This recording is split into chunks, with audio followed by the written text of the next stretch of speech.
Hi, I'm Case Lowe, co-host of the Open the Voice Gate podcast. The one question I'm constantly asked when it comes to Dragon Gate is, how do I get into the promotion? Well, stop asking and start listening to the Open the Voice Gate podcast, released every Wednesday on the Voices of Wrestling podcasting network. For exclusive news and show reviews, look no further than the leader in Dragon Gate coverage, Open the Voice Gate. Hi, my name is Tyler Fornes, and I am the co-host of The Good, the Bad, and the Hunky here on the Voice Wrestling Podcasting Network. Every week, my co-host Fred Moreland and I discuss all the happenings of All Elite Wrestling and everything going on in the universe of Tony Khan. We talk about Dynamite, we talk about Rampage, and we will talk about Collision when the time comes as well, along with all the appearances outside of AEW from all the best talents in All Elite Wrestling. This is one of the more cohesive wrestling companies in the entire world, and we discuss every intricacy about it, including the unique booking of Tony Khan that is both a huge positive and a major detriment. Check us out every single Thursday here on the Voices of Wrestling Podcasting Network. This podcast is a member of the Voices of Wrestling Podcasting Network. Visit voicesofwrestling.com to hear the rest of our great podcasts, as well as show reviews, columns, opinions, and updates across the world of wrestling. Hey there, Thunder Buddies and Travelers down Thunder Road. It's us, Days of Thunder, the WCW Thunder rewatch podcast that you didn't ask for, but we did anyway, coming to you as part of the Voices of Wrestling podcast network and powered by a large man. We're back.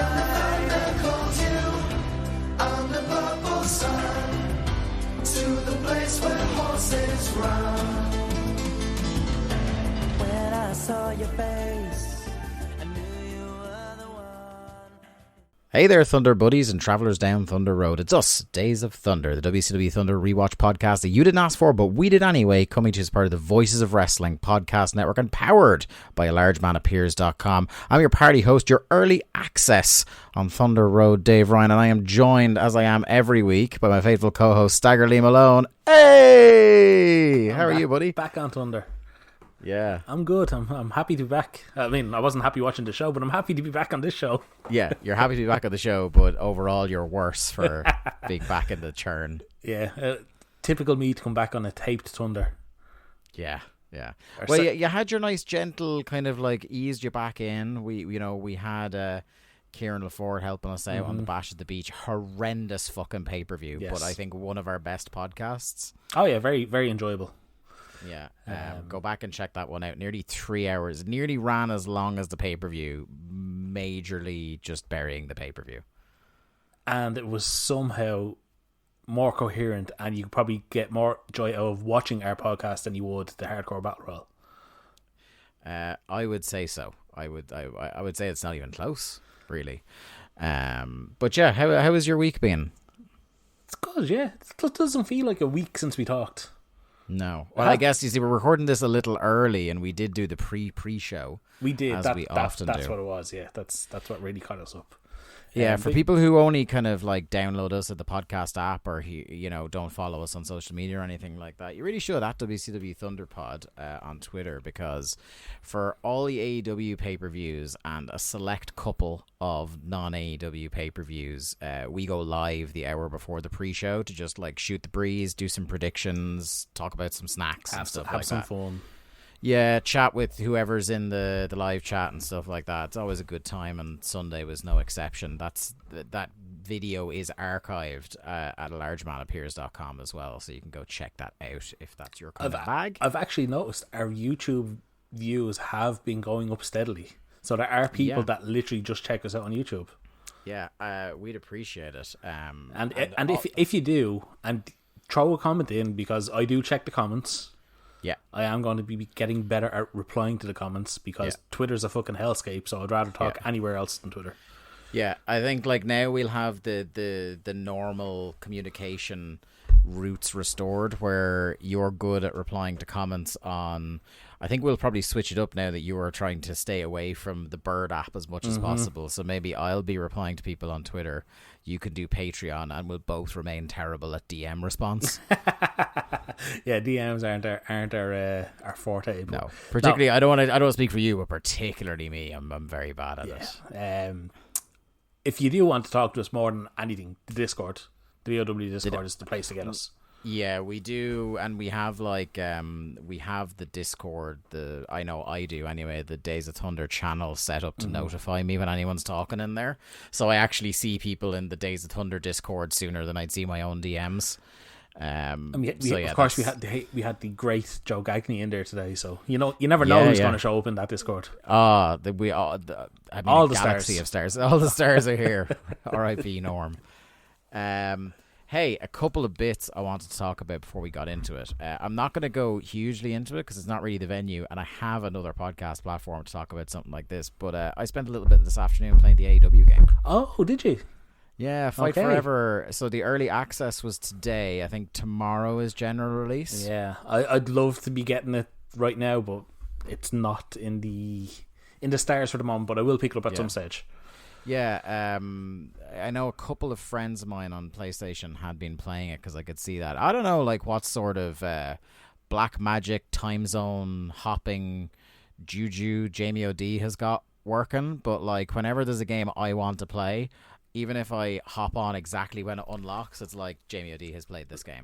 Listen, like, goddamn. Listen, Jamie O'D has an untold amount of sources in every industry. That man is well connected. Connected like the fucking mob. Yeah. Legend of a man. Hope to see him. I think he's going to All In, is he? Oh, I should imagine so.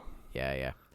Hope to see him. Great friend. It's been 3 years since any of us have seen each other, so that's gonna be a time. But so I wanted to just mention quite briefly, like just some very early impressions. I think, and this seems to be the overwhelming consensus from people in our kind of space who play games, is that if you wanted another No Mercy for all its upside and downside, that's what you've got. Yeah. Like the minute to minute gameplay, it's very satisfying. It feels good to play in a way that's like, so the controls aren't similar to No Mercy. There's loads of stuff that's way different from No Mercy, but there's like an intangible feel to it that's very similar, and it does have the same momentum bar as No Mercy and all the Aki games as well. So that'll be really familiar to you. The problem is that like it's a great fundamental gaming experience with very little to do. Yeah. So like there's the exhibition mode, which has got a bunch of stuff in it. To give you an example of how limited the modes are, I was shocked that like a staple that was even managed to be in No Mercy, there's no cage match. In it. I mean, it's got the ladder match. It's got Jesus, does it have blood and guts? I think it has blood and guts. I mean, cage matches aren't exactly a AEW staple. There's only been like 3 in the company's history. No, but like you think in terms of graphically, you think it's an easy one to whack up there. So they don't have that.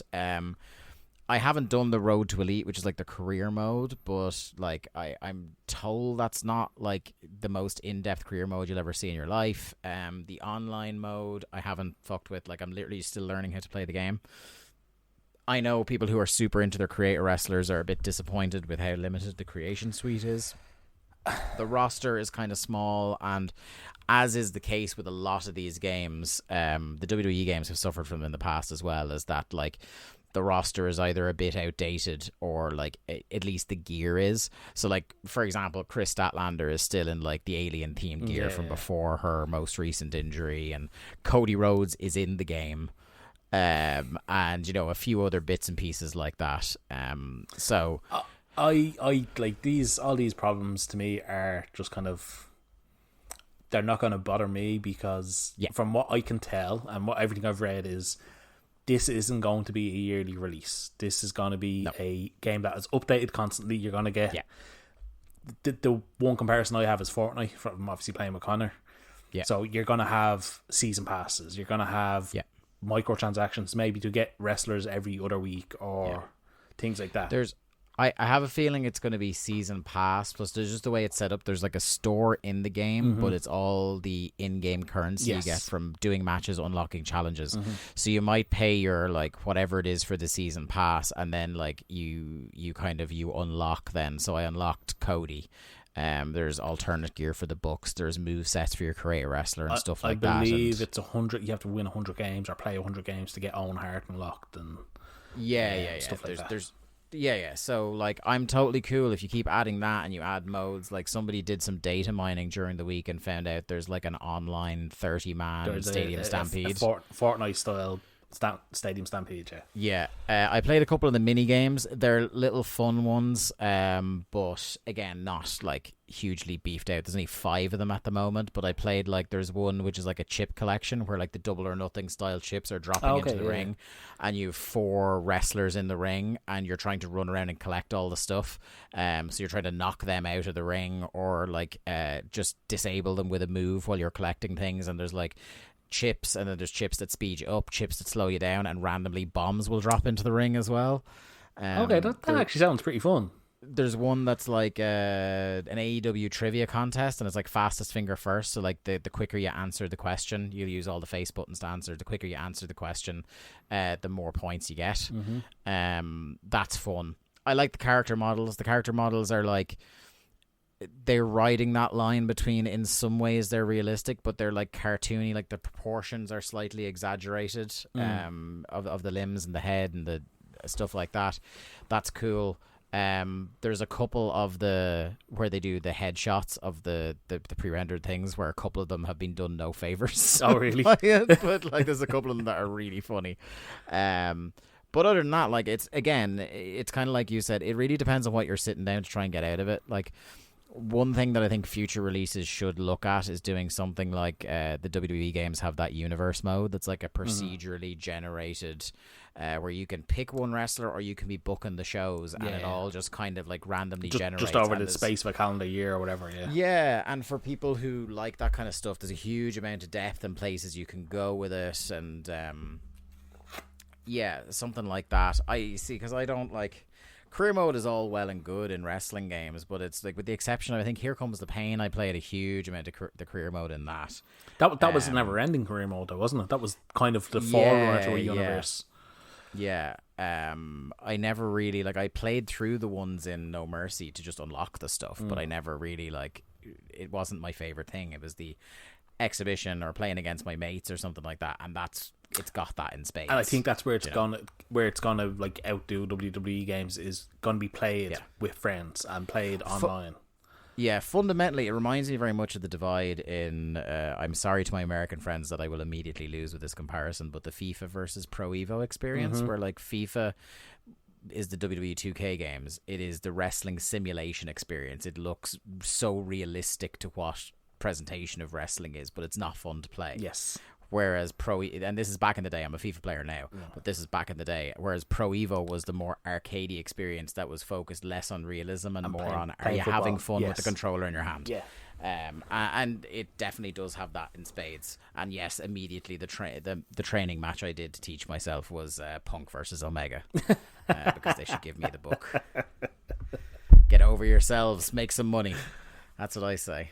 Anyway, speaking of get over yourselves and make some money, I wanted to get your brief thoughts. We did a pre-show about it, so we need to get the post thoughts about it. The Forbidden Door pay-per-view happened this past Sunday, and a bar had been set last year, an injury-plagued show that somehow managed to be show of the year, and I think, Lee, it over-delivered again. I think this was just a phenomenal show. There's only one match I can point to that I didn't enjoy. I'm probably right around the same with you. I thought this show had very unrealistic expectations. And I think it's very much a case of where a match I think we said it was Joe Lanza that said it. This show could match last year's show, and people will be disappointed. And I think that's exactly what happened. I thought Ospreay Omega was fucking phenomenal. Yeah. Just unreal. I don't know. Like, I think it beat the Dome match. I don't know. I just think it was fucking fantastic. I'm kind of in the camp of people who are like, I think the Don Callis stuff kind of took a little bit off it for me. I get that. I'm not in the camp of going full on the people who are like throwing the baby out with the bathwater because of, for example, the screwdriver spot or the tiger driver spot. I'm not docking it for that, but like of the two main events, I'm looking at it and I'm going, okay, the Callis stuff, I understood they had to serve that ongoing storyline, but was a little bit much for me. Yeah, I get that. To me, it didn't even play into the finish. It was just literally a false finish of, oh, you think this is going to be the finish, and it wasn't. I thought Danielson Okada was, again, very, very good to great. Especially when you realise that Bryan Danielson had a broken arm for 10 minutes. Yeah, damn right. Putting him in danger for Wembley. He'll be at Wembley. The man wrestled with a fucking no eye socket against Morishima. I think he'll wrestle at Wembley okay. I don't know. He didn't have Brie looking after him then. He was a bit more reckless. Brie knows what she's doing posting that picture, don't worry. Yeah, I've no doubt Danielson will be at Wembley. Yeah, I thought that was another great match. Wasn't quite match of the year, but you could tell they were leaving a lot of stuff on the table. That's going to be a rematch at some point, whether it's in AEW, New Japan, fucking Rev Pro, I don't care. Yeah. It'll be must watch. I feel like one of the stories, and I hope this is the way they go with it, because I don't know if you had this feeling, but I felt that this was an Okada match in terms of its structure. And I have a feeling that the story is Okada comes to AEW and Bryan out-wrestles him in an Okada match. And then Bryan comes to New Japan and Okada out-wrestles him in a more Bryan-style match. Yeah. And then the rubber is somewhere else. I think when they do the match in New Japan, whether it's the Dome or wherever they end up doing it, I think that's going to be a much more... I think it'll be a much more hard-hitting match. I think this match was very much a slow pace kind of... Yeah, they had a couple of moments where they threw bombs, but I think the next time they wrestle, it'll be much more fucking... What they seem to be getting tickled by is subverting expectations in this, because, again, I came on the pre-show and I was like, I'm not into them doing an Okada 40-minute match. And then they did, it wasn't a 40-minute match, but they did an Okada match. And it was about as much as I'm going to get into an Okada match. I fucking loved it. Like, it's right up there alongside. I'd need to rewatch both to see which one I rate higher of the two main events. Because, like, even though Omega Ospreay was all action and stuff like that, as well as the Callis stuff, I feel like Bryan Danielson Okada are more my type of guy. Yeah, that's fair. In terms of what I like. So it'd be interesting to see. But then in terms of subverting expectations, as well as it being the kind of match we didn't expect, Okada taps. Yeah. Of all the outcomes, nobody, I don't think anybody in the world predicted Okada would tap for the first time in nearly a decade. Yeah. And I have to say the camera work was spot on, because they literally switched to the camera behind Okada, and within about 3 seconds you see the hand tapping on the boot. That was just great work. The rest of the show, look, I don't think there was a bad match other than the 6-man in between the two main events. Yeah, the 6-man I think is like for me that came down to like Sting getting fucked up twice. Yeah. In that match, like I don't think it was going to be a show stealer. I also think it was in a position where it was going to die on its arse. I was just going to say, I think its position on the card did it no favors, and then Sammy fucking Guevara nearly murdering Sting twice, 2 times. He's beaten Seth Rollins' record for nearly murdering Sting in the ring. Just an absolute dumb fuck. Like, seriously. Yeah. Horrendous. Like, you should not be planning a springboard cutter spot with a 63-year-old Sting.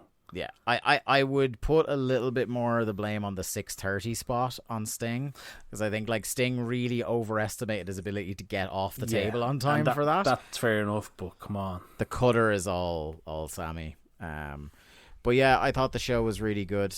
I thought the Bucks. Like that to me is the best 10-man tag you'll ever see. Yeah, it was fabulous. God, what else? Up and down the show, I thought there was some really good stuff, and we're heading in really good directions off it as well. I thought the 4-way was great. I was very unsure about how that 4-way was going to go.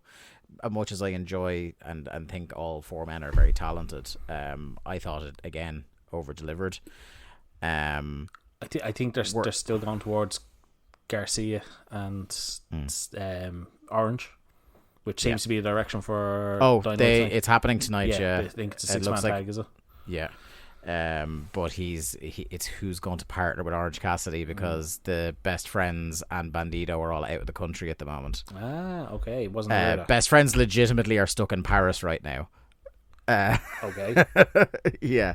They're promoting the game in Europe, and apparently they missed their flight, or their flight got delayed or something like that. They weren't going to be back on time, but they're still in Europe. Well, considering and Tony is definitely in the little segment where the challenge was laid out by Garcia. Tony was very clear that Bandito, Trent, and Chucky T are not there. Okay, fair enough. So interested. We've also got the announcement for Grand Slam, so it'll be interesting to see where we're going there. Something in terms of, I thought the women's title match was quite enjoyable as well. I think, again, like we said in the pre-show, huge credit to Tony Storm for turning around an absolute shit show of a gimmick. That Outcast thing is now very entertaining. Mm-hmm.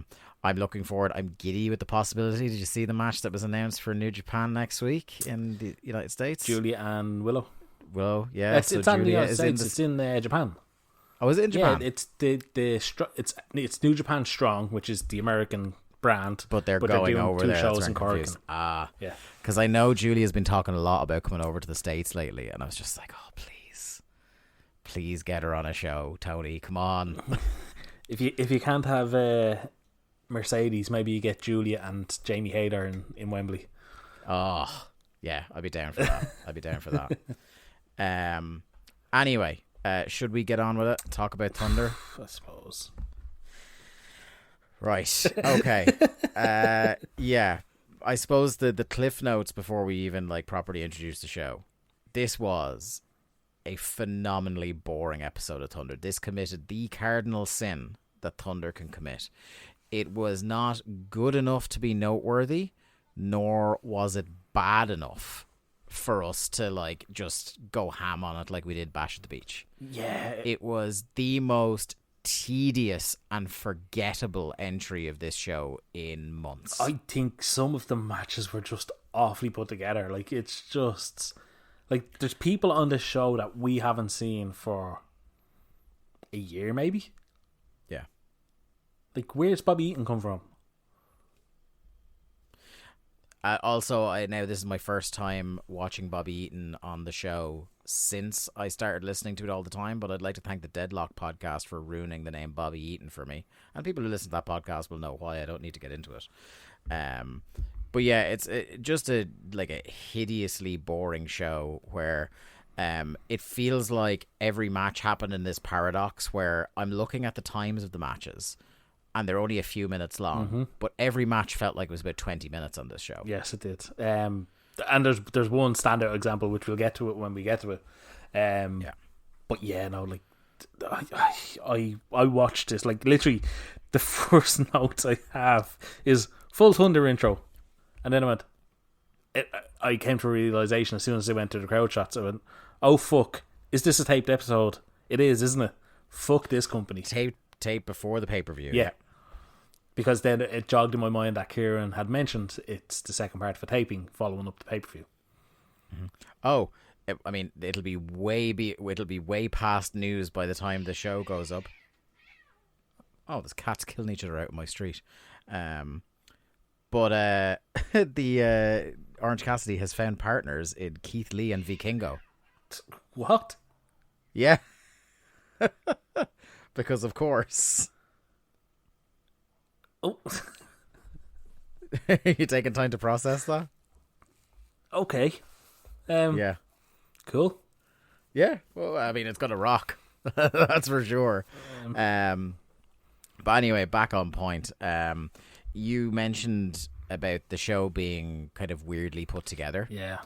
And I feel like something we will talk about is how every match felt like the most, you know, the day before you go on holidays from work, where you're just completely you might as well be off already for the amount of work you're doing. And every match, like I think by the main event, I just stopped taking notes of actual things that were happening because I'm just like, they're just doing like the most basic training school. It's funny you say that because I pretty much did the same. Yeah. Oh, like I get progressively more vague as we go through the show in terms of what I've written down. But look, let's get into it. This is Thunder 71, Birmingham, Alabama, 14th of July, 1999. 2.1 rating. Oof. Last week was a 2.8. Now this is it's as a we Wednesday. find out very quickly. Yes. It's a Wednesday night Thunder, but still, like that's the hell of a hole blown in the rating there down to 2.1. We are hot on the heels allegedly of Bash at the Beach with this pre-taped Thunder. And I gotta say, one thing that I know was very early doors is the audio mixing on this show is the most. We're clearly in the studio of all time. Like literally, Tanay sounds like he's in a sound booth with nobody else. Yeah. And then the actual audio mixing on the show itself is fucking atrocious. And I can't even blame the WWE network because it's not like the moments where the mix is really bad isn't like it's mixing really bad over WWE dubbed music to get rid of the license stuff. This is clearly like WCW, just like everybody in the company was phoning it in this week. Just so fucking bad. Yeah. We go straight into the action, if you want to call it that. Our first match is Van Hammer versus Vampiro. We get the update that Kieran had given us on Bash at the Beach that the belt had changed hands again, not 24 hours removed from Bash at the Beach. Hogan is now the champ, and we would see more on that later. They talk a little bit about it here. They say he was, after winning it, immediately challenged again by Nash, who saw what happened with Savage and then Hogan as basically him handing the belt to Hogan a second time. Hogan accepted, and so it's so funny. The big plug for you to stay tuned tonight to Thunder isn't that either man is going to show up or even speak in a pre-taped segment. It's going to be that they will announce on commentary, because they can't do it in the studio or they can't do it in the arena because it's before the pay-per-view. They're going to announce over commentary the day and date of the Hogan versus Nash match. Be still my beating fucking heart. Which is so fucking stupid. Like, how difficult is it to record a 45-second backstage promo with Mean Gene and Hogan? Or JJ Dillon. Like, even if Hogan and Nash aren't arsed. Like, just get somebody. Bischoff is back on TV. Yeah. Announcing stuff left, right, and centre on Nitro. Fucking as we'll refereeing things on Nitro. He seems to be like he's just running a music festival within WCW at the moment, but has no real power. Yeah, don't forget he was beaten for his power. Yeah. Because by the way, if you like people being beaten for their power, stay tuned. It's going to be happening a lot. Yeah. Anyway, so that's what's happened as the entrances are happening. Hammer in the ring slams Vampiro to the mat very quickly, wearing the blue variant of his no peace singlet. So yeah, he slams Vampiro down, and then he runs directly into a couple of Vampiro arm drags. The thing I didn't like about this, and it becomes a pattern, is that they start circling each other. Then they are pacing a 5-minute match like they're going 20. Do you mean they're doing the slow standoff? They're hoping for the crowd to get into this, and they're not. Another running theme of the night. I've mentioned this on the Bash at the Beach show. I genuinely think Van Hammer is the worst wrestler in all of North America in 1999. He might be, but I'll tell you what, the match that comes after this is really going for that title. Both men in it, maybe.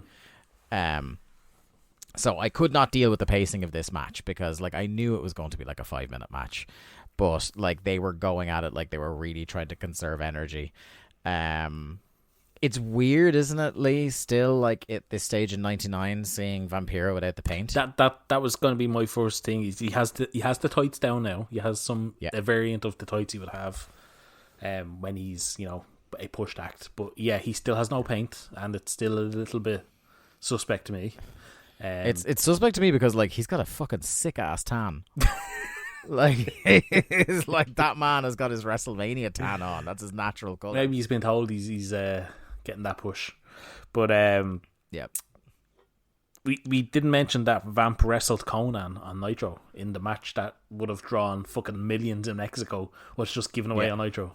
Yeah, didn't draw flies on Nitro, and not their fault. And got a non-finish. Yeah.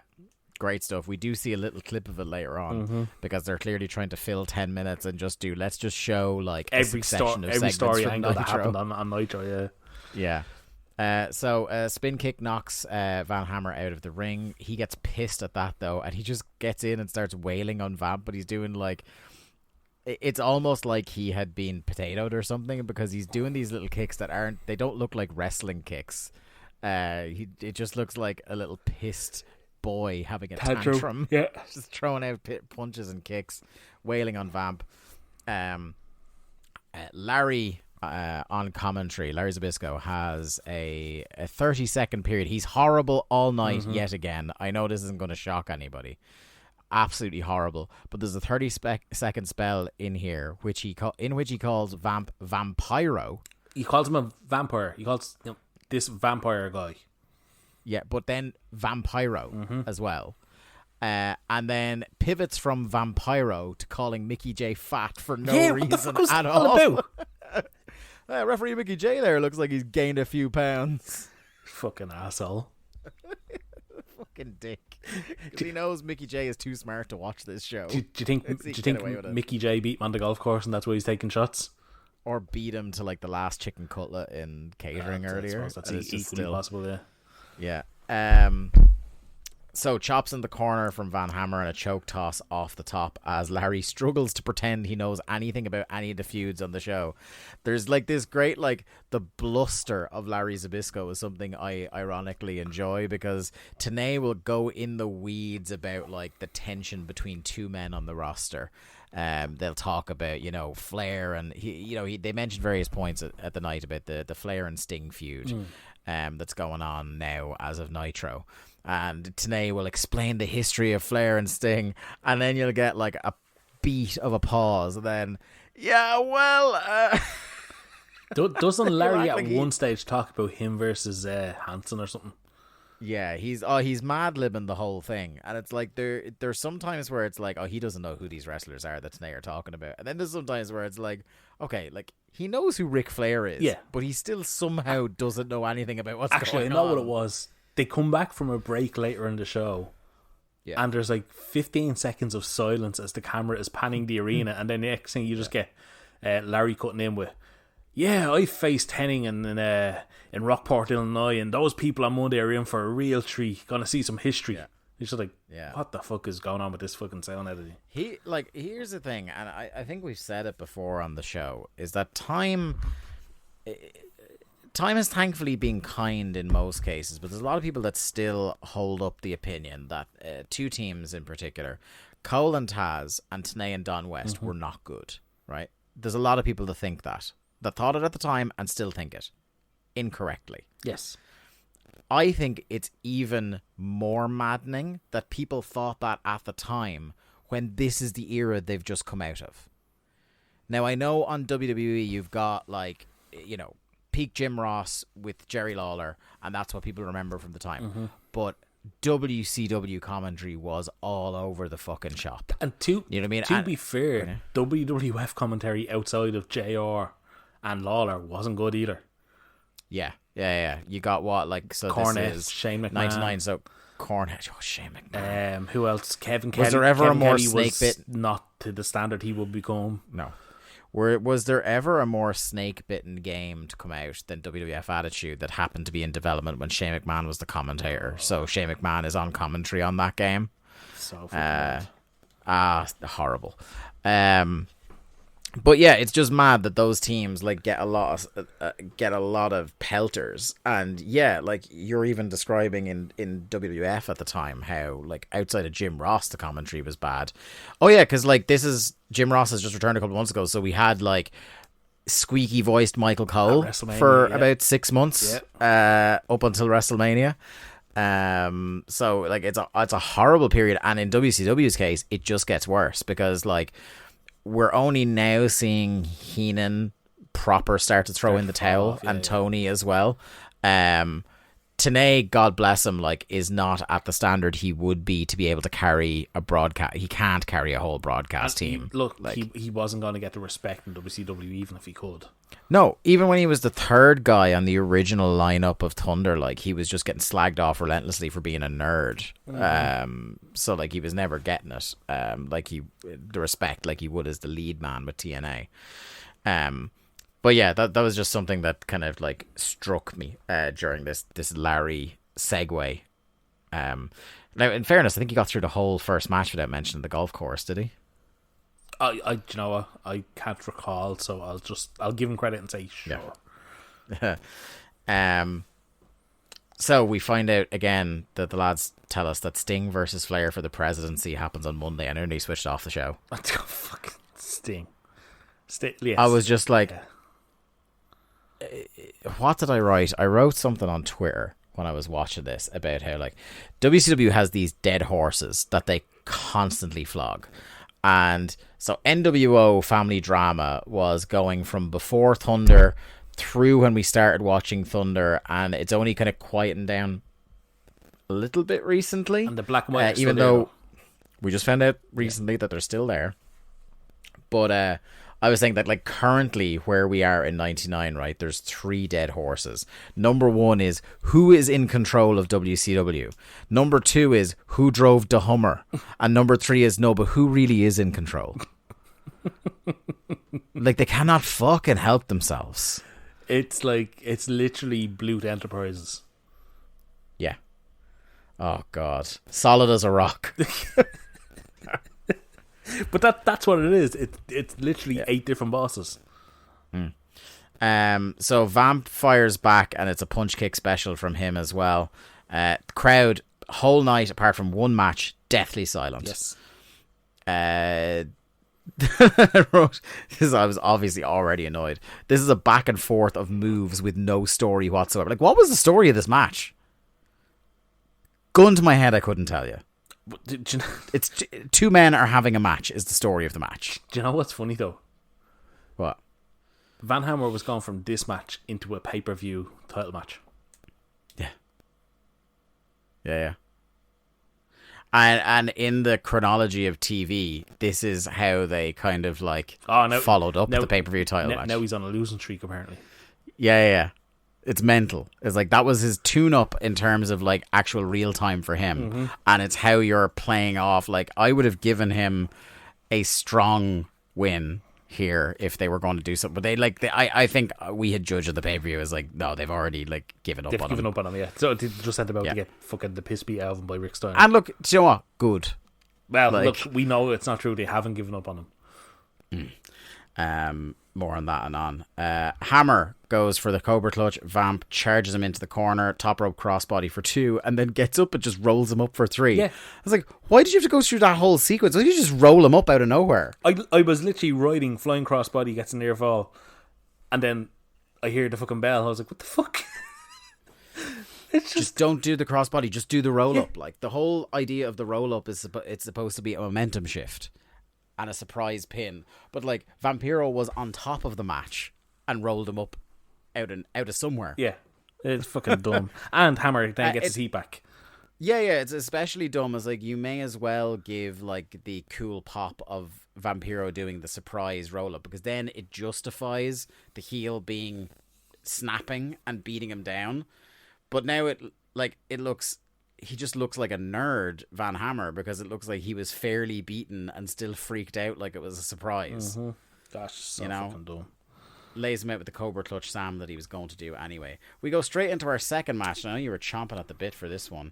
The walking can of monster Rick Fuller versus Sick Boy. I have to mention, and this is true to... I swear to God, this is true.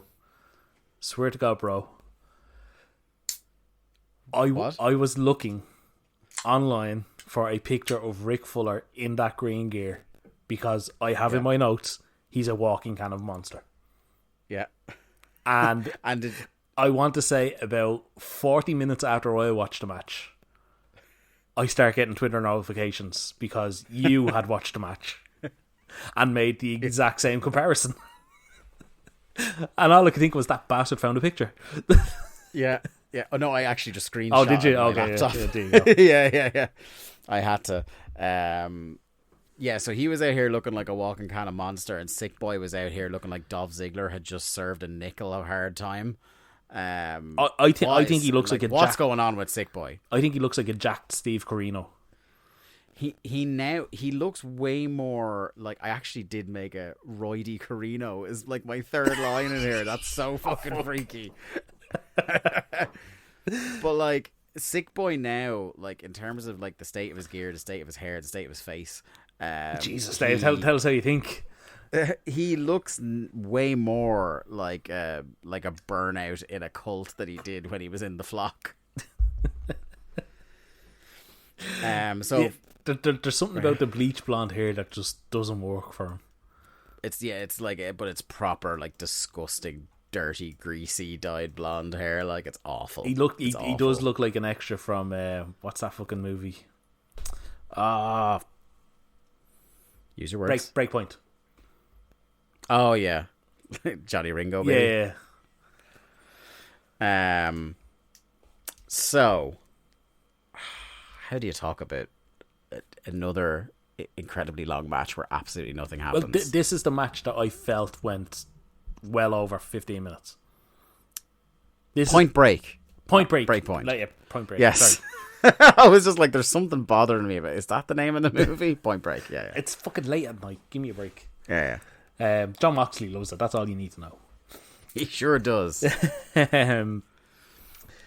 Johnny Ringo baby. Yeah, like I don't have many notes on this. Like Rick Fuller for, I don't know. Have you seen all the work Webcon has now put into Rick Fuller's career on Twitter because of this match? Yeah, there's a niche for everyone, isn't there? It's amazing. I feel like Webcon had the bit between his teeth because I saw you in the Discord when you were watching the show, and he was saying how it was him, wasn't it? Saying he was how entertained he was by it. Yeah. And you said something like, you say entertaining, I say pathetic, and now he's got like a point to prove. I think that was somebody else came in and said, "Oh, it was so entertaining to see." Was it? No, that was the Van Hammer, wasn't it? Fuck, I'll have to go into the Discord. Hang on. I'll look it up while you're talking. But yeah, no, somebody was like, "Oh, they lasted 3 minutes into the match because it was, I think, was it Fuller was trying to put on a Boston Crab." Yeah. Oh, sorry. Yes, That was Van Hammer. It was Van Hammer. Van Hammer trying to roll up Vampiro onto his back. Oh, yeah, that was the thing he said, pathetic. Yeah. Too. Yes, now I remember. Fair, it was pretty fucking pathetic. Yeah. But yeah, the Discord channel has now been taken over by Webcon and his adventures of Rick Fuller. Incredible. It's incredible, one, that Webcon has that dedication, and secondly, that Aaron Quinn didn't do that bit first. Well, Aaron Quinn has now discovered that Webcon has gone down a Rick Fuller rabbit hole. And what have we done to people? like this is our legacy. We've broken people so much that they're becoming Rick Fuller biographers. I am going to put it on record. I am expecting a DM from Aaron at some stage tonight saying she has discovered some low-level indie with Rick Fuller versus Sick Boy on it. Check out Aaron's new podcast, by the way. Yes, do check out Aaron's new podcast. But yeah, no. Let's get to this match. We're really like both matches now. We're trying so hard not to talk about them. They're fucking bad. What is there to talk about? It's bad. Rick Fuller got a win for no reason. Can we talk about the only pop I had in maybe the first half of the show? Did you notice the Nick Patrick moment when Rick Fuller goes for a pin? No. So you know the way Nick Patrick dramatically goes into place to count pinfalls? Yes. So Rick Fuller goes for a pin near the ropes, and Nick Patrick attempts to do like a not quite a chest slide, but like tries to slide over to get in place so that he's definitely seen on the camera, but puts so much sauce into it that like he was 5% away from sliding himself under the ropes. Oh, for God's sake. Like it was just like I didn't think he was going to stop for half a second. A true Kenny Powers moment. Thing. And this was like the first time the crowd made any noise in this whole show was to chant boring at this match. And they weren't wrong. Tenay, in an unusually jovial tone in the middle of this match, says how delighted he was to have Eric Bischoff back on commentary on Monday. And the Bisco's like, what are you talking about? Delighted. But he says, in quite a foreboding pair of announcements, that Dennis Rodman is returning to WCW on Monday. Now, we did know this because I remember the last time Rodman wrestled, we looked up, so he has one match left, and it is at the next pay-per-view. So we will have some Rodman going on. But the more significant in terms of the Death Rattle era of WCW announcement was coming to as part of like whatever they're calling their summer concert series on Nitro. The name escapes me. Yeah, the Insane Clown Posse, who get completely no-sold by Larry Zbyszko, has no idea who the fuck they are. And unfortunately, Larry, we're all going to know who the Insane Clown Posse are. What? Like, I don't know how ironically, but I do kind of like ICP in wrestling because it's just like, fuck it, why not? They seem to be one of the only acts in on the joke. They love wrestling, and I'll always think that that's pretty cool that these guys are pretty big stars in their own right. Yeah. Like, we're like, yeah, fucking put us on TV, and somehow ended up on all three fucking shows. They were on Raw, they were on Nitro, they were on ECW. Yeah. You know what's going to happen during the ICP era of this show? Because I know our listeners. Somebody is going to start sending us cans of Faygo. Oh, for God's sake. There's going to be taste tests happening on this show. I know there is. I just know it. And I just want you to prepare for that. But I'm kind of like, even though like they're the harbingers of because I associate them with this like last year or two of WCW very firmly, I am kind of entertained by them. Does Vampiro initially go with ICP? Yeah, they're like the Dark Carnival. No, that's 2000. Yeah, but I think he goes with the ICP, and then the Misfits show up. And he goes off with them for a while. I know that the other act that gets announced on this, pointing a direction of a very notorious future Vampiro feud, is Kiss. Yes. Which means Dale Torborg is currently getting a phone call. Very forebodingly, Kiss is announced for August 22nd or something like that. I think it was late August anyway. So we're still about. Are we going to do that Nitro? People are hitting us up with every fucking Nitro going, yeah, this happens on this show. This happens. Like, yes, we know.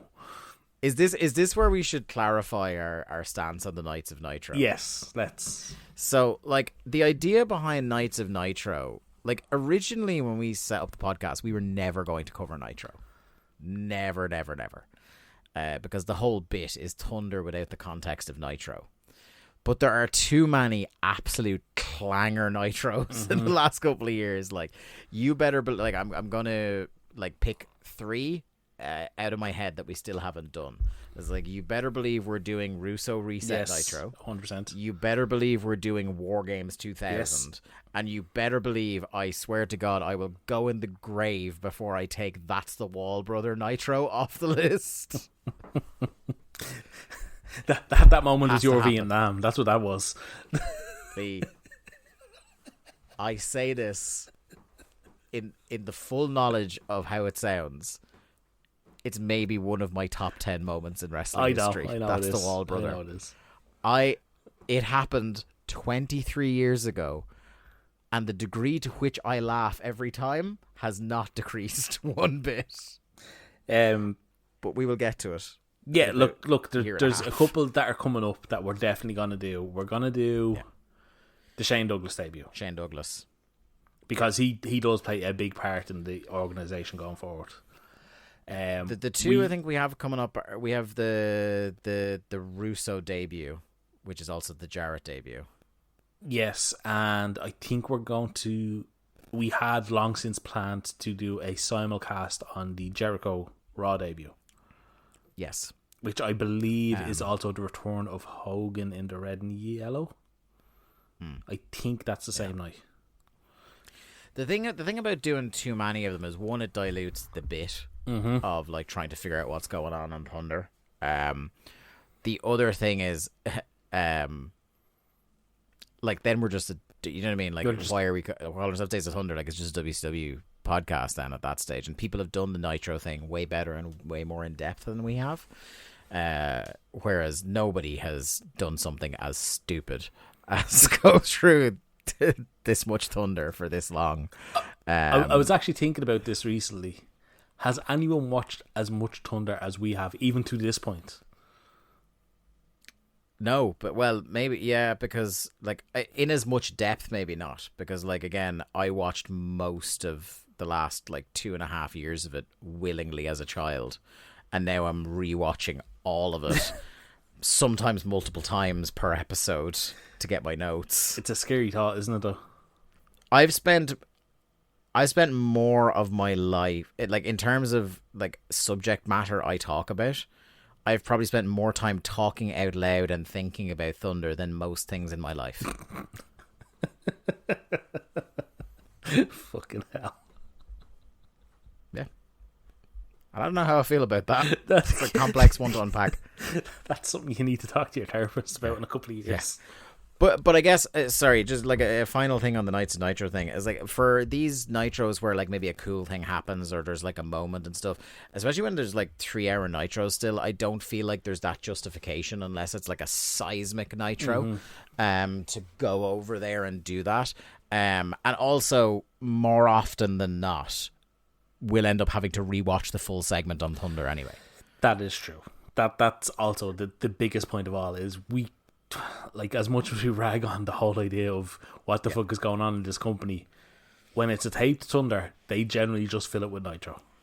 Yeah. I think what I'm going to do, I think maybe what I'll do is to kind of like, because I know some of our listeners do want some more of the Nitro stuff. I think maybe what we will do is, if there's a Thunder that happens after something significant happens on Nitro and then they don't show it to us on Thunder, we might look up the segment. Okay. Do you know what I mean? Like, say if there's like, I can't remember if he comes into the company on Nitro or Thunder when Candido shows up. Yes. If people really wanted us to cover Candido's debut and it happened on Nitro, I think Candido's debut was the relaunch anyway, but I could be wrong on that. That's what I think. But, yeah. Hey, I have same with Mike Awesome, Lance Storm, a couple of those people that people really like and are significant latter day WCW figures. I have a suggestion. Yeah. Patreon.com/WCW Thunderpod, TRI level. You can pay us to watch a Nitro.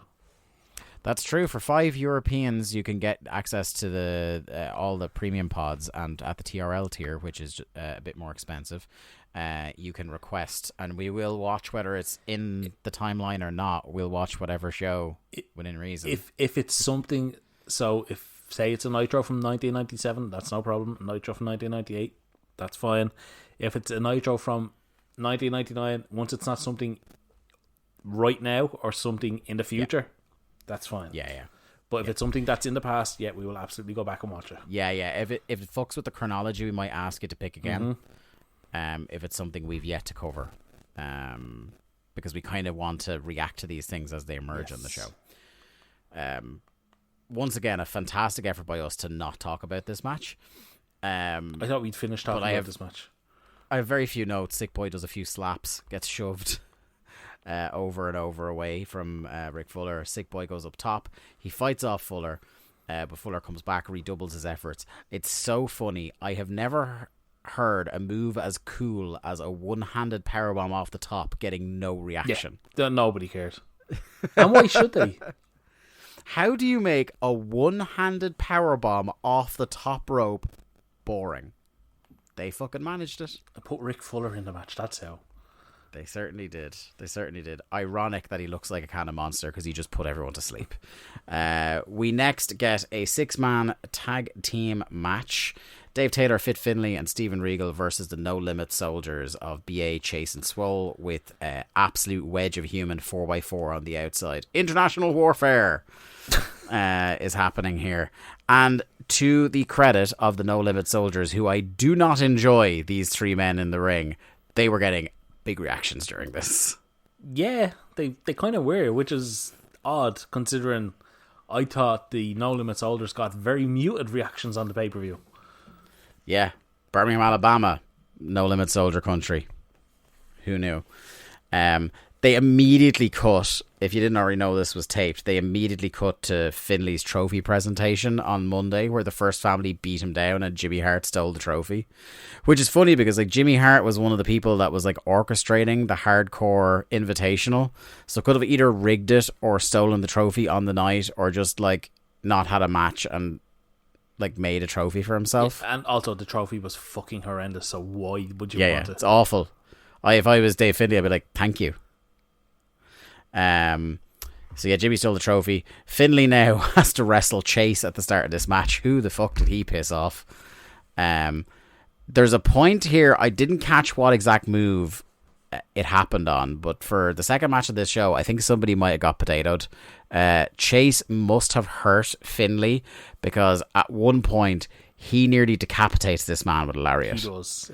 Like, it's not the usual Finlay snug lariat. This is, I'm teaching this fucker a lesson lariat. And if, you know what, for all their faults, if there's a team of three guys I don't want to piss off, it's David Finlay, Steven Regal, and Dave Taylor. Because if they get you on that mat, they will fucking hurt you. Never piss off Darren from HR. That's a rule. And I wrote, like... I will say, so Swole does a hot tag, and it's the same Swole hot tag you've seen before, where everybody's just feeding into him, and he's kind of mostly standing still. Dave, did you know that Swole can do a clothesline? I did know that. Keen observers will note.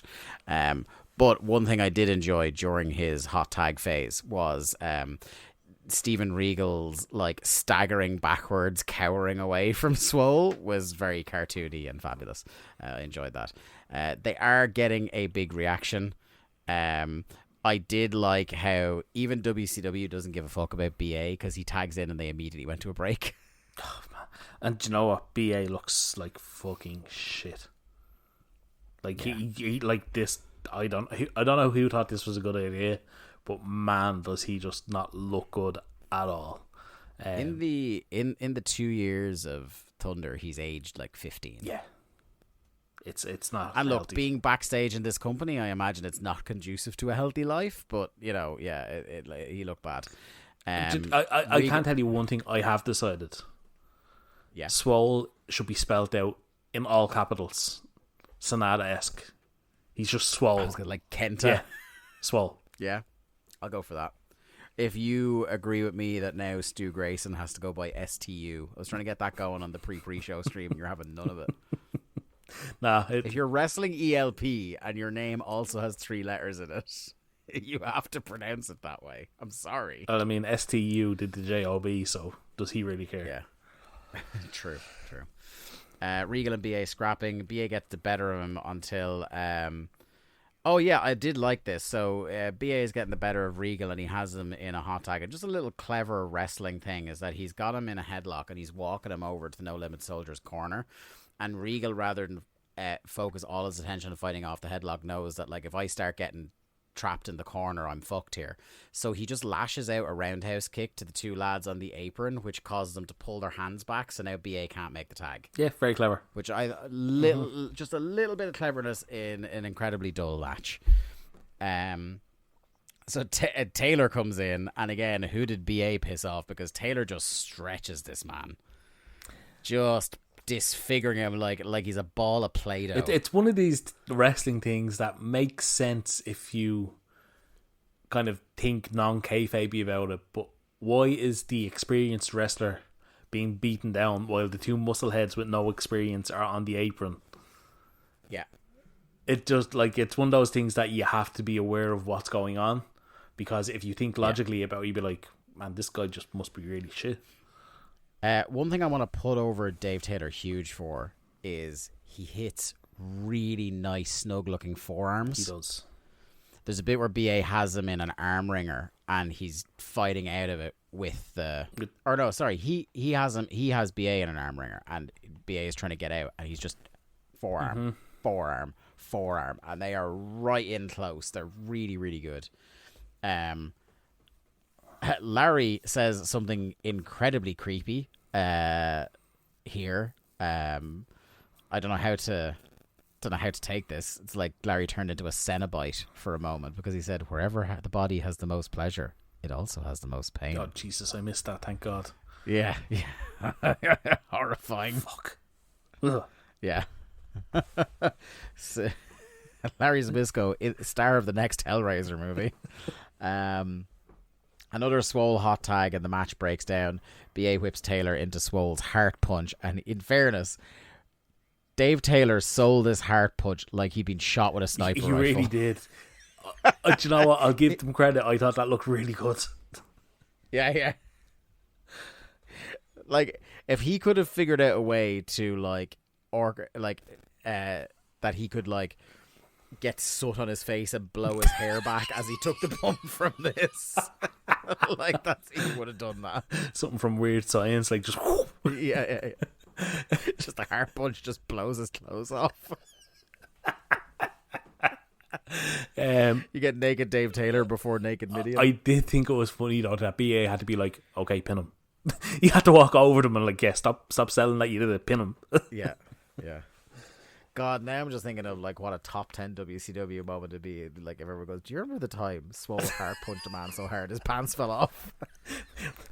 that top 50 OMG moments on WWE Network would be totally different. Like, when everyone talks about Undertaker chokeslamming Terry Funk out of his shoes, like it's a slightly more lewd version of that.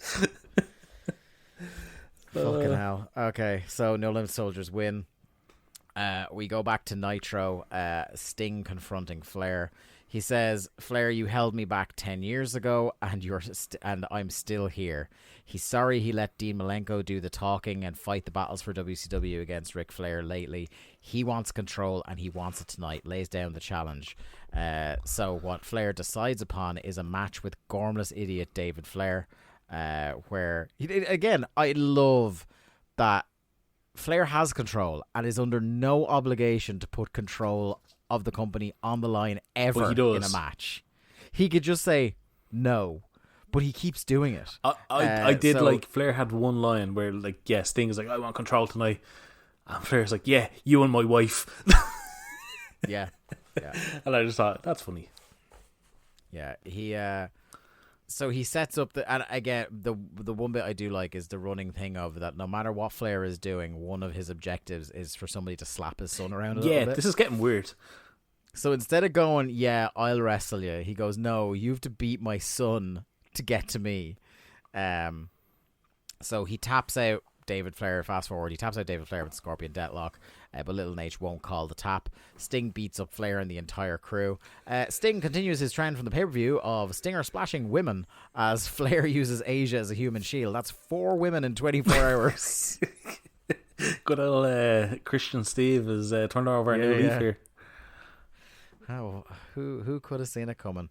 We move then into WCW United States Heavyweight title match. David Flair with Asia and Rick versus Bobby Eaton. I just wrote, what the fuck? Okay, I know it's ridiculous that it's Bobby Eaton, but did you notice the continuity error from the pay-per-view? Is it to do with his shorts? No. I noticed that his shorts were long. Sorry, no, his shorts were distressingly short before the pay-per-view. and during the pay-per-view. But on this show that also happened before the pay-per-view, now he's got the same shorts, but they're much longer. I didn't notice that. And presumably next week they're going to go back to shorts, which I don't like. I did not notice that. No, there was no Tory with David. Oh, yeah. Even though it happens the same night they record. She's in the building. Yeah. Great stuff. So they obviously had no plan up until the pay-per-view where David was like, yeah, I want Tori Wilson with me. Yeah. 2 lines here where I've never related to Mike Tenay and Larry Zbyszko more. Larry Zbyszko calls him David Deer in the Headlights Flair, which is just like one step short of my he constantly looks like he's about to cry. Mm-hmm. So thank you, Larry, for the validation on that one. And Tenay, with the most accurate burial of a man yet seen on this show, says an absolute disgrace to the United States heavyweight title. He's not wrong. No, he's not wrong at all. Can we talk about David Flair's wrestling just for a moment? It's bad. He genuinely seems to struggle with even the most basic of things. Did we have the discussion yet, or did we? We might have had the discussion between us, but not asked listeners. Is he the worst, the failed son or relation of a successful and good wrestler ever? He's definitely. I think we have had this conversation. He's definitely, for me, a top 3 failed son. In terms of the scale of drop off, like there might be guys who are worse wrestlers, but their dads weren't as good as Ric Flair. You know what I mean?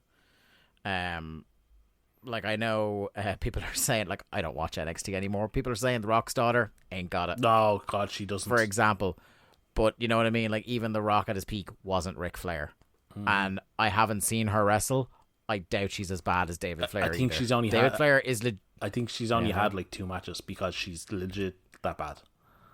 Yeah, she's also like blown out both knees. She was one of the people that like is on that list of women who keep tearing ACLs. Yeah, well, so that have you seen there was a report recently in The Athletic about why women are more prone to tearing their ACLs? Like, it was more talking about football than wrestling, obviously. No, I'd like to hear that, because that's something that like a lot of people on wrestling Twitter have been talking about, because I think like in developmental there's 8 of them out with ACL injuries at the moment or something crazy. But like obviously that. Everything they're doing in the PC is totally fucking opposite of what they should be doing, and that's why they're having literally, as you say, 8 women at once out with torn ACLs. Yeah.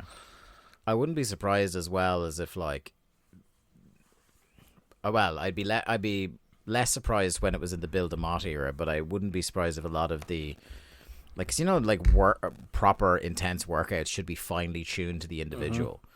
But I wouldn't be surprised to learn if like a lot of the reps they do are like tuned for the musculature of like a 6'4", 240 man. It's literally fucking John Cena's workout on a fucking board, and everyone has to match this. Clanging and banging. Because like there was that phase as well where the men were all going out with shoulder injuries about 5 years ago. It's amazing how they go through these fucking periods, isn't it? Yeah. It's crazy. Anyway. Bobby looks as confused as I am by his presence on this show and by the just whatever you want to call David Flair. This match doesn't last very long. It's the exact pattern of every single David Flair match so far. And one of the things I'm getting really annoyed about with this is, right, if the idea, like take out the storyline element and stuff like that, if part of the idea is we need to give David Flair reps so that he might get better, why, when you finally have him wrestle somebody that knows what they're doing, like Bobby Eaton, do you just follow the pattern of exactly every match he's been doing so far? Like, he's not only does everybody hate this angle, not only is he not over, not only is the story just spinning in like wheels in the mud, just spinning, not moving anywhere, but he's not learning anything either. It's amazing. Like, I'd have to go check Cage Match and see, was he working house shows? But yeah, I fully agree with you. If it's a case of, oh well, you know, he needs to get better and we just need to keep him on TV and have him on TV every week, like, they're not actually doing anything with him to enable him to improve. It's funny, like they should have seen, like, the moment they put him on TV, this kid is lost. I don't care if it's Ric Flair's son. No, but like because it's Ric Flair's son, shouldn't you be like putting in your best efforts to try and like help him out here.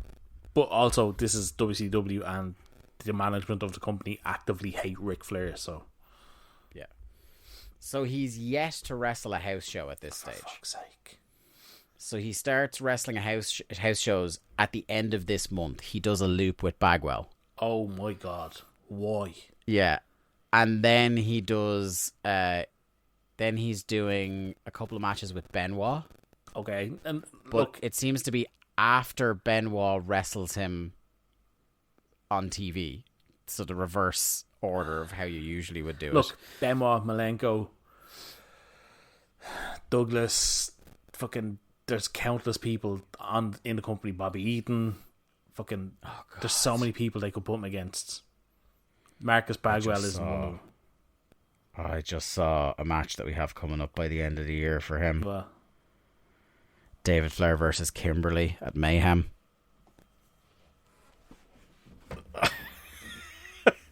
I don't know if your screen is frozen or you've had a stroke. It's only 5 minutes, but mercifully, this appears to be his last Thunder match until December. what? Yeah. So he's got a couple of Nitro matches, a few house show matches, and he's on like 2 or 3 pay-per-views. So they have a taped show, which would be ideal for the guy that has no fucking presence. Yeah. And they don't have him on it. No. They have him on the live show when he's wrestling on TV. Do you want to take a guess as to when his last match was? Like, in all of wrestling? Yes.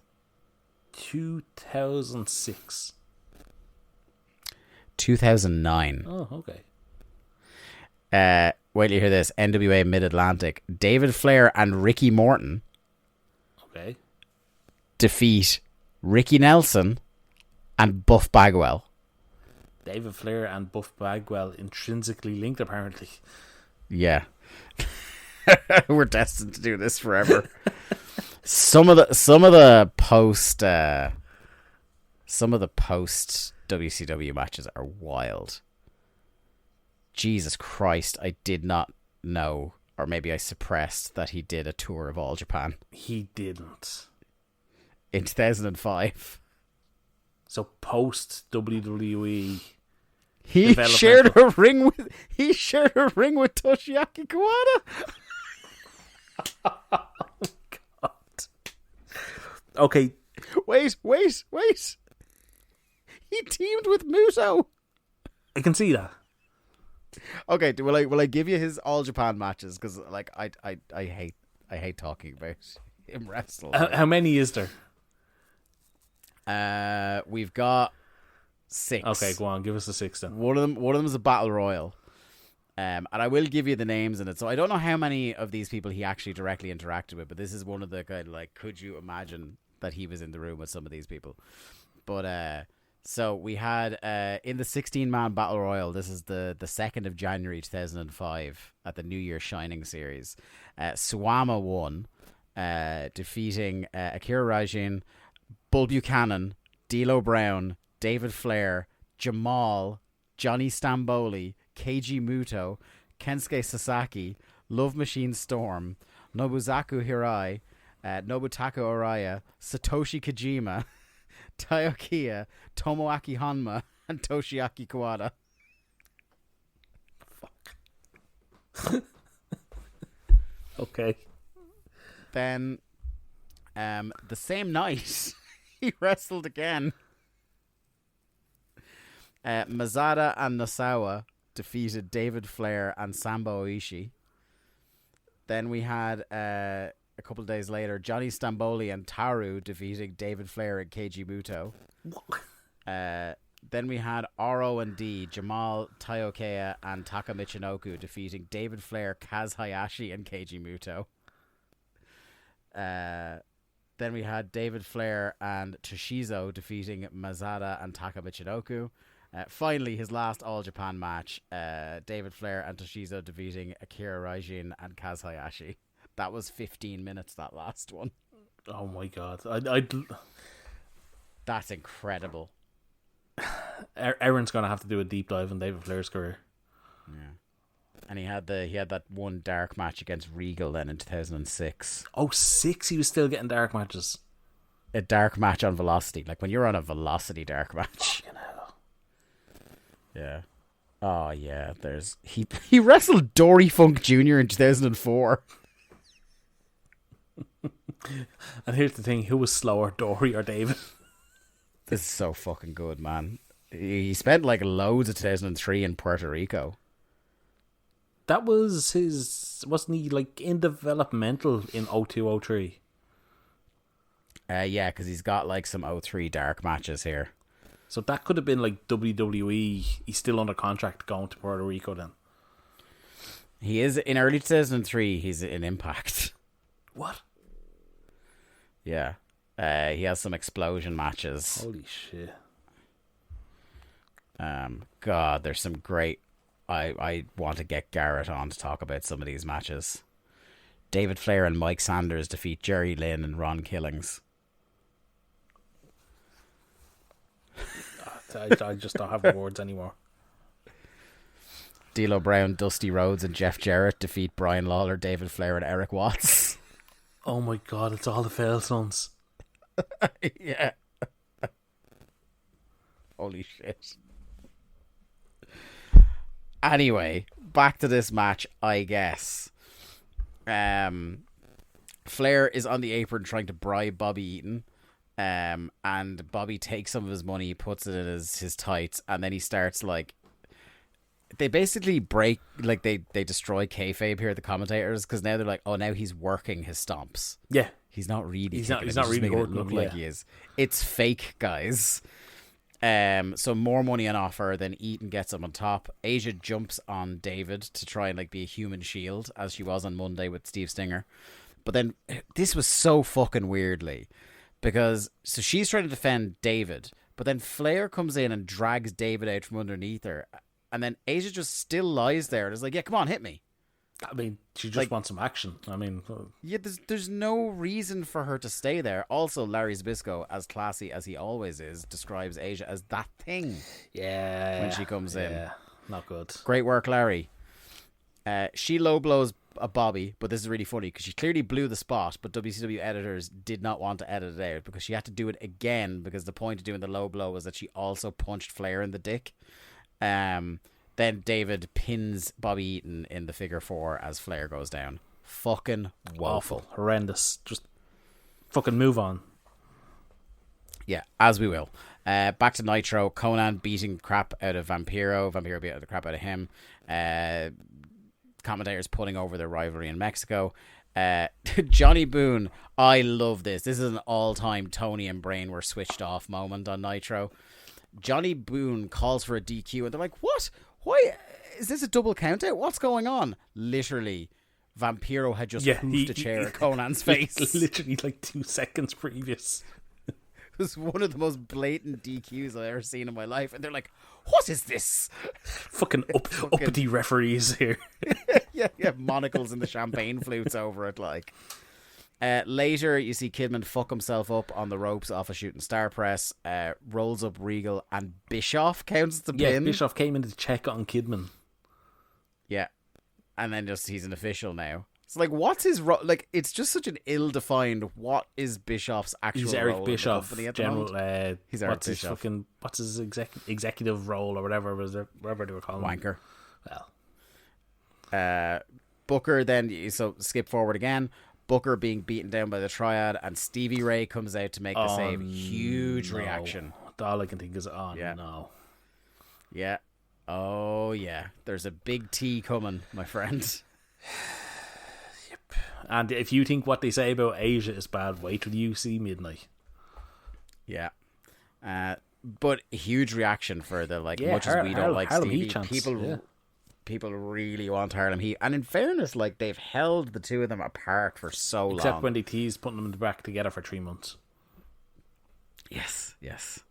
But the thing is, they've never actually pulled the trigger, which is very unlike them. Do you know what I mean? Sting is the one thing they never, like, they actually held their patience on, but they remarkably held for a long time on doing an actual Harlem Heat match. But, yeah, anyway, we'll talk more about that, unfortunately.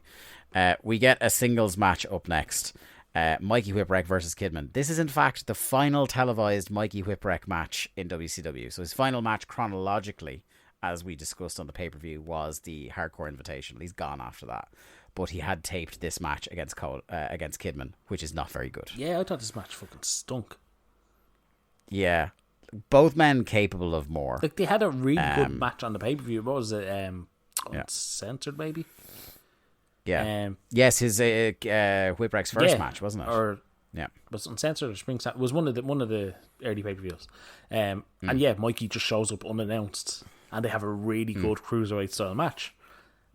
Yeah, so we know they're capable of doing more, and I think they had the idea, the seed for a good match, which was like, he can't hang with Kidman in the ring, so he's going to drag it down into the mud, bring him out, and scrap. But it's just soulless. Yeah, it's just like, there's no energy to it at all, I thought. Yeah. So Mikey also takes a lot of this match, which kind of surprised me a little bit. Stretching and beating Kidman around.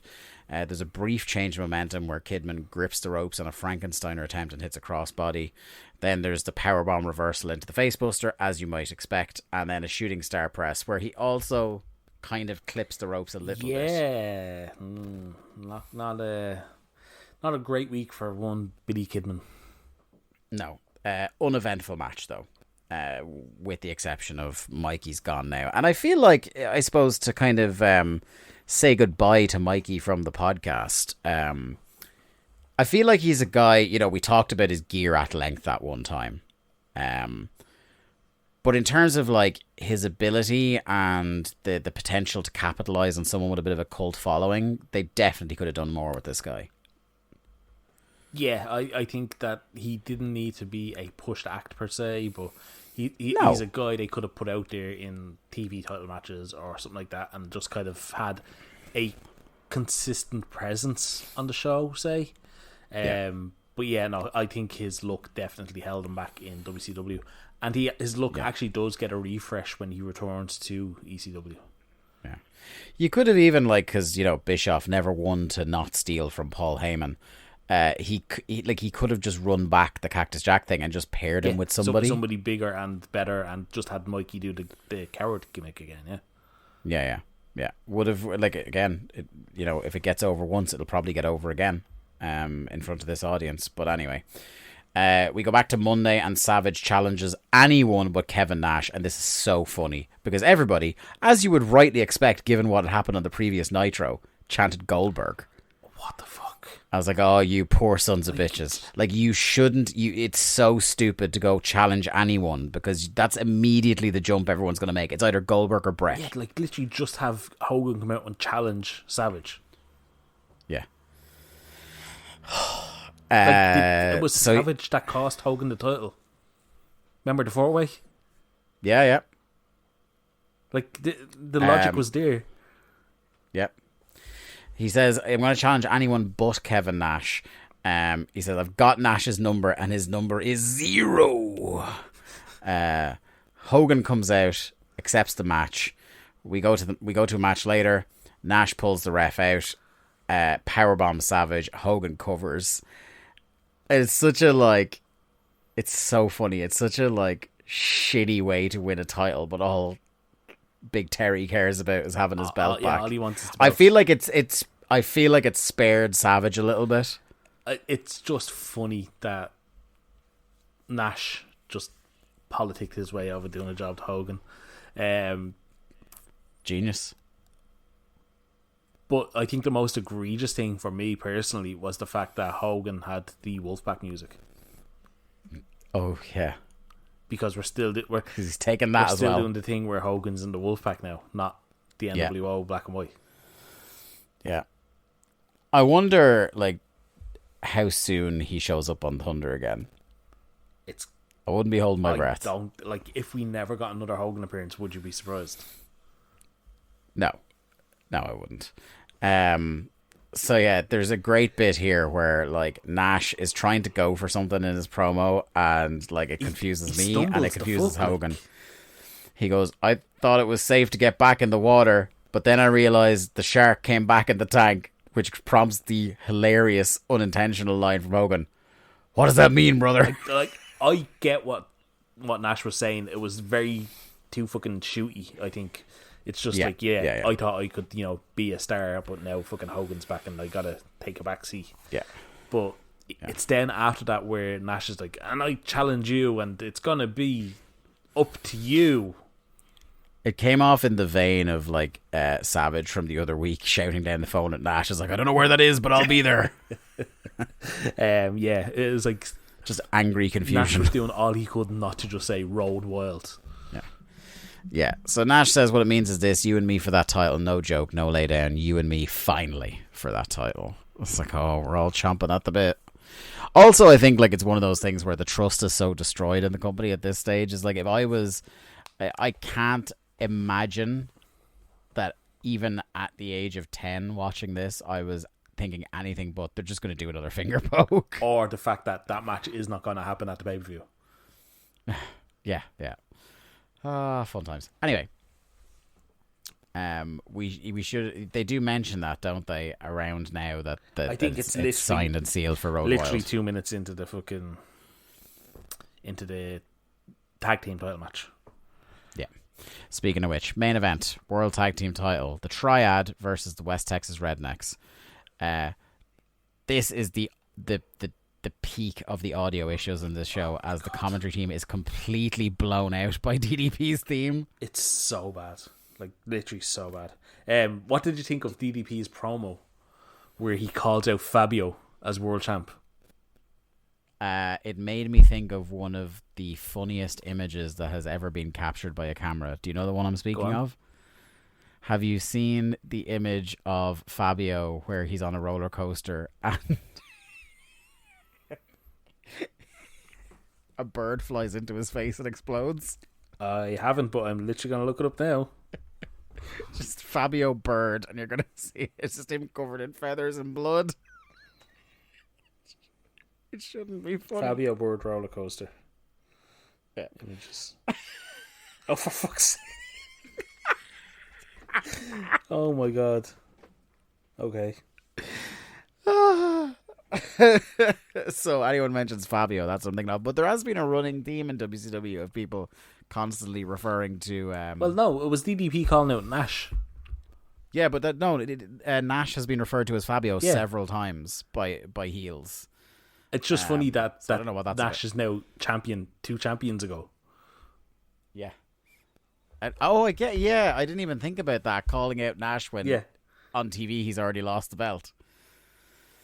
Fucking hell, yeah. This whole keeping track with the timeline on a tape Thunder is more difficult than it seems. Do you know what I was overtaken by, apart from the image of a bird exploding on Fabio's face, was, hey, do you know what will get a Birmingham, Alabama crowd up after watching 2 straight Thunder tapings where the crowd is clearly dead? A heel versus heel main event where the rules of who's in the match are ill-defined. I don't think it was ill-defined. It was more, I need a break, you step on the apron. Yeah. But it purported for 20 seconds to be a tag match. And then just everybody else gets involved. They weren't all standing on the apron. Just make it a 6-man tag. Nobody cares. Yeah. Canyon is just allowed tag in. So they try to rationalize it on commentary, but then that falls apart because it's like, oh, the Triad are allowed tag in as they please, even in a 2 versus 2 because they're mates with Flair. Flair gives them the freedom to do what they want with the tag titles. But 30 seconds later, the Rednecks are allowed to do it because heels. That's why. So now what we've got is a heel versus heel handicap 4-on-3 match, where the heels that are pals with the evil president are at a numerical disadvantage, and thus the relative baby faces. Yeah. And the match is bad. It's so bad. It's literally killing time. It's the most disappointed I am in all the bad matches on this show, because there are a number of people in this match that know better and can do better. I have a question for you. What is Barry Windham wearing fisherman's overalls? It does seem like he's just missing the galoshes. Yeah. I just picture that they went to a sporting goods store one day when they started doing the Rapid Crap thing, and he's just like, yeah, that one. There's way too many pockets on his overalls not to be something functional. Gloves have to go as well, man. The gloves are so bad. The gloves are so bad, and they haven't been a gimmick this whole time. Do you know what I mean? Like, he brought it in as a gimmick, but now it's just the gloves he wears. Mm-hmm. So paint by numbers, so bland, so boring. The match sort of breaks down with DDP and Wyndham outside, but it's funny because like the commentary and DDP and Wyndham are acting like the match is breaking down, but none of the lads are actually arsed running into the ring and doing the breakdown spot. And I'll tell you what, least of all in terms of who's arsed, me. Then it actually does break down, and just as the crowd starts to go, okay, maybe something could happen here, ref calls for a DQ. Like, it's so fucking dumb.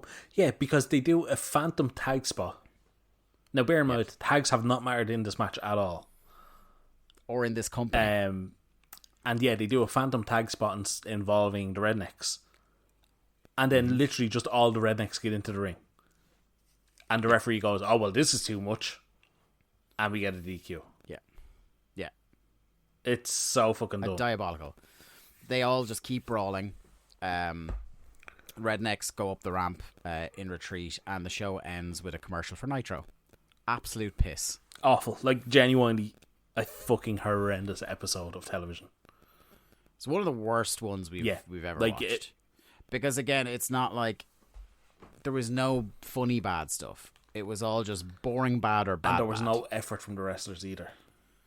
Like, sometimes on a bad show, we've talked about this, you'll get a cruiserweight match that for some reason the wrestlers care about. Yeah, or you'll get a feeling that they're trying, but it's just not happening. Not tonight. No one wanted to do anything, and no one did do anything. And it's just profoundly disappointing.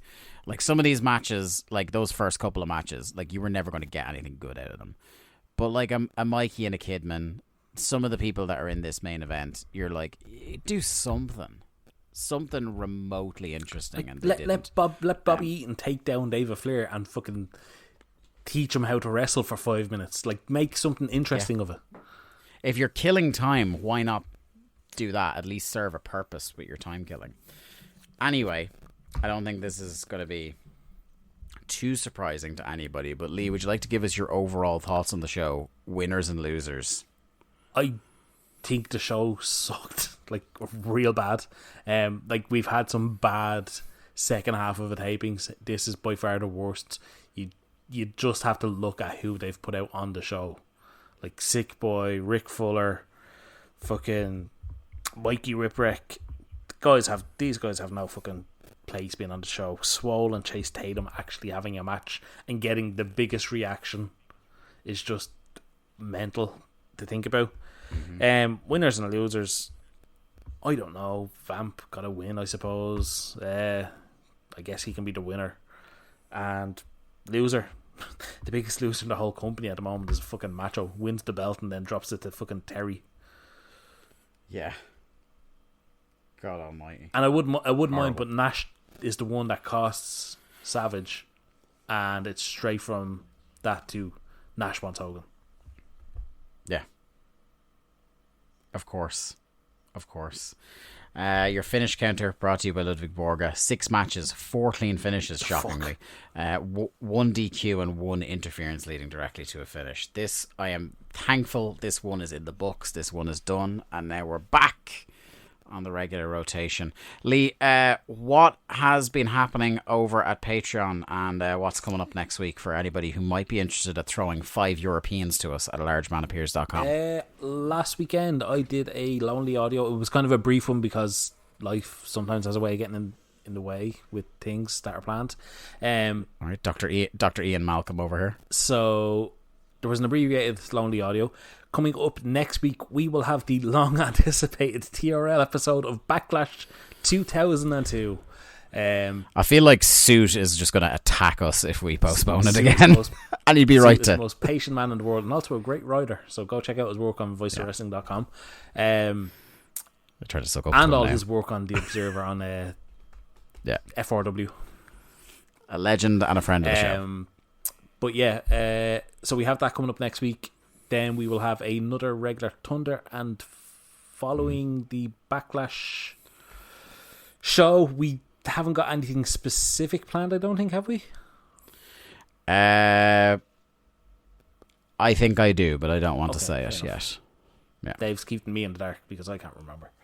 But yeah, no, look, there's plenty there. There's a great back catalogue. We've done so many shows on so many different topics, and it's well worth. It's the best value five Europeans, as Dave likes to say. Yeah. Now that we're all back in order, the proper structure of the Patreon will probably be back now that it's not just me putting out stuff, and I don't have to try and rely on guests all the time. So you're getting. I got a slight tease for you all. I do have an idea for another draft. Hello. But we've got the draft is one of our shows. We've got 3 pieces of premium audio that will come out every month now that we're back in the swing of things. I'll be getting back on board with doing my match of the year spreadsheet tracking every month. I'll be getting back on board with posting my hand typed show notes at the start of every month as well. I think I'll start that back like at this weekend, which is I usually do it at the end of the month and do the spreadsheet in the middle of the month. And then any other dumb idea that comes to mind, whether it's a pre-show or whatever else. So yeah, definitely plenty of value for money over there. And we'll see what we can work out. We might do something all in weekend. Yeah. There's going to be a lot of firstly, both of us will be together for the first time in many years. In person. Secondly, there's going to be a lot of friends of the show floating around.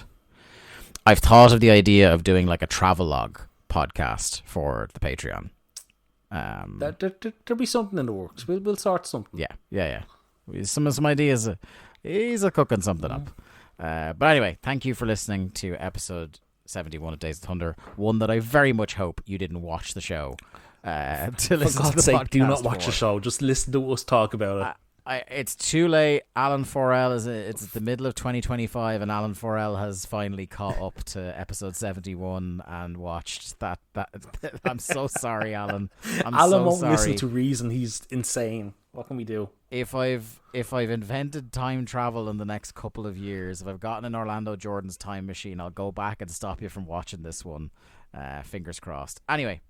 We'll see you in a week behind the paywall in 2 weeks here on the Voices of Wrestling Podcast Network. But until then, good luck, stay safe. Bye-bye. Thanks everyone for listening to another episode of Days of Thunder. Days of Thunder was produced by Lee Malone and edited by me, Dave Ryan. To keep up to date with the show and find all the ways to listen to us, you can follow us on Twitter at WCW Thunderpod or click the Linktree link in our Twitter bio or in the show notes. I am at the Day to Dave on Twitter and Lee is at Malone_713.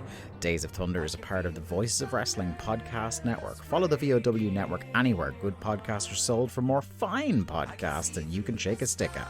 Thanks.